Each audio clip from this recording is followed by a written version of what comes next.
April 3rd, 2015, and a horse named Hat of Jacks. I believe that was your first winner as a trainer, and it took place in Hot Springs, Arkansas, which is your home state, maybe even your hometown, at Oaklawn Park. I mean, that honestly has to be one that you'll never forget, right? Never forget it. It was a very special day for me. My good buddy that I'd known prior to him starting to ride, Quiñones, rode the horse for me. I didn't have the horse for a long time, but it was a great day to break my maiden there with a good buddy on and a lot of friends and family around.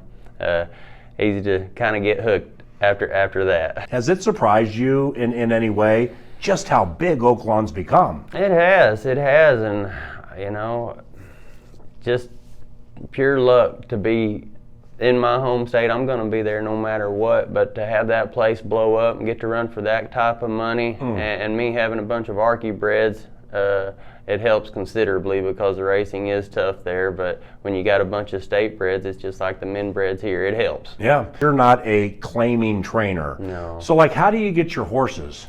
Deals. A lot of time I try to buy cheap and make what we can out of them. Bandit Point, I think we bought him for $3,000 as a yearling. He's made a little over $500,000. Deflator. Wow. He's in Wednesday. He's I cut a deal for about $5 for him, and he's made $170. So we've been fortunate enough to make decent money with some horses that I didn't have to spend a lot of money for. So I mean, it's playing the poker game that is the trading game and the buying game. I mean, that makes it so much more fun. Low risk, potential high reward. Exactly. If you're lucky enough to hit that horse, you know, it doesn't take a whole lot to come out in the green. When does a trainer generally start his day, his or her day? Like, how long can the days be with night racing?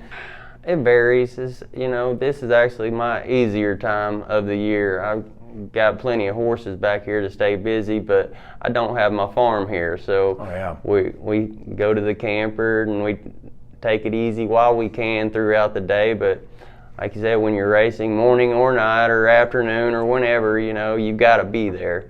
So if we got one in the last on Saturday and we got one in the first on Sunday, ain't much room for nap time. Right. You know? Well, you're a horseman by not only trade but by life.